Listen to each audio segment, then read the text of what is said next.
Right now, a man over 50 is looking down at a belly he can't lose, calling himself weak. He's wrong. And in 13 minutes, you'll see why. Look at any street photo from 1975. A crowd at a ball game, a beach, a county fair. Now try to find an obese person in it. Go ahead, you will struggle. In 1970, about 1 in 7 American adults was obese. Today, it is about 2 in 5. Same people, same genes, the same willpower your father had. So, what actually changed? Here is what almost nobody knows. In 1967, a single decision was made in a boardroom that quietly rewired the American diet for the next 50 years. It was not your fault. You did not get weaker. You were lied to about the one thing that was making you sick. By the end of this, you will know exactly who did it, what they hid, and how to undo it on your own kitchen table. Quick question. When did a bottle of Coke go from 6 ounces to 20? That one change tells you the whole story. Walk into a kitchen in 1975. There was sugar in it, sure, a sugar bowl on the table. Dessert on Sunday. But sugar was a guest, not a resident. It showed up for special occasions and then it left. Most of what a family ate was just food. Eggs, bread, meat, potatoes, whatever grew nearby. A bottle of Coke was 6.5 ounces. A candy bar was a treat you got, not a thing you grazed on all day. People ate 3 real meals and stopped. There was no eating at 10 at night in front of a screen. Here is what most people do not realize. That ordinary plate was about to be quietly poisoned, and the change started with a lie that was bought and paid for. In the 1960s, scientists were closing in on the truth.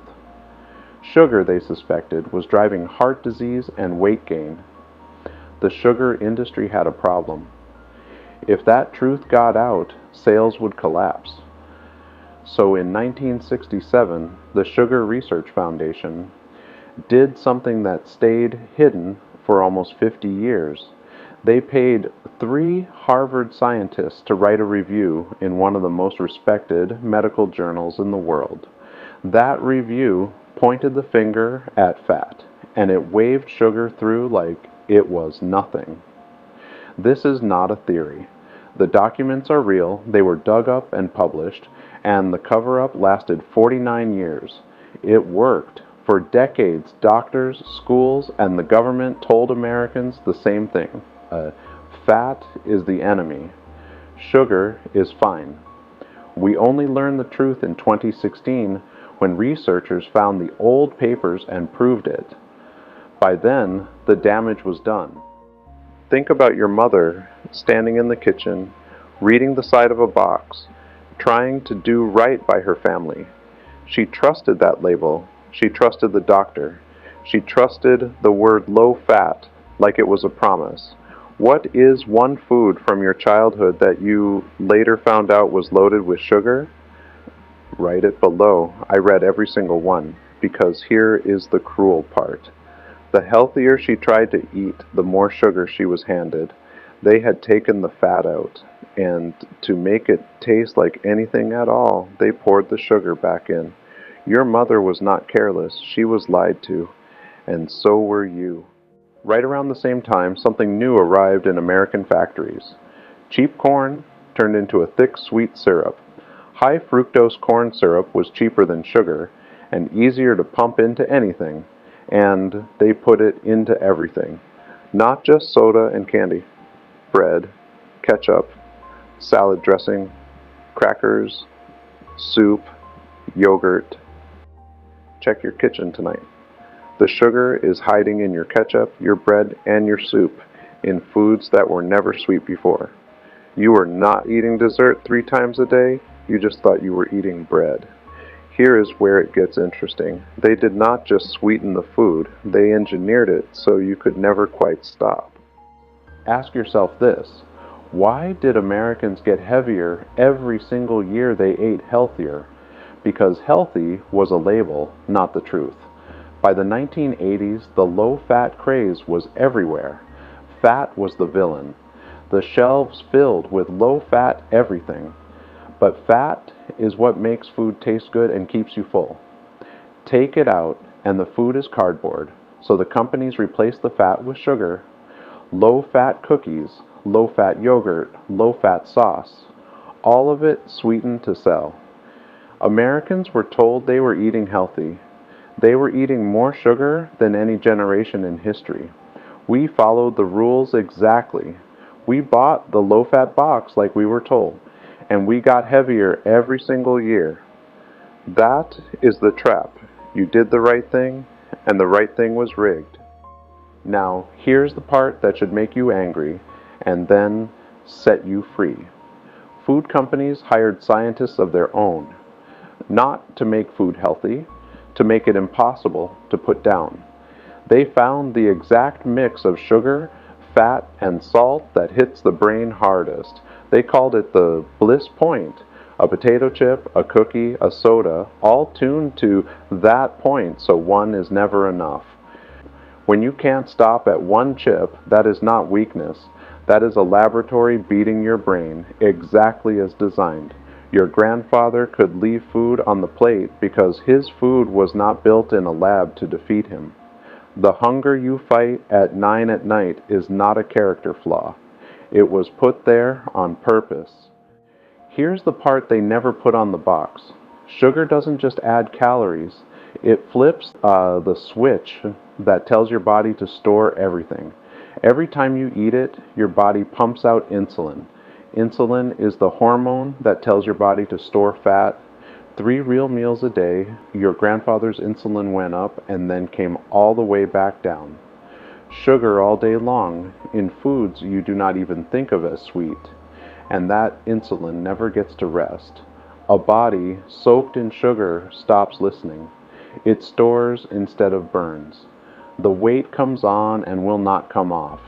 It was never that he had more willpower than you. His food just let his body work the way it was built to. So let us go back to that 1975 street photo with no one overweight in it. Those people were not stronger than us. They were not more disciplined. They did not try harder. They simply lived before the lie was bought, before the syrup went into the bread, before the food was built to beat them. And every man who has stood on a scale and felt like a failure deserves to hear this plainly. It was never your willpower. The game was changed on you while you were busy following the rules. You were handed poisoned food and blamed for eating it. That ends the moment you understand what was done. You don't need a diet. You need the plate they took from you in 1975. Here is exactly what was on it. 1. Real food close to the ground. Things that grew, walked, or came from a farm, not a factory. 2. Sugar as a guest, a treat on Sunday, not an ingredient in your bread and your soup. 3. 3 meals and a stop. No grazing, no eating in front of a screen at midnight. 4. Food that filled you up.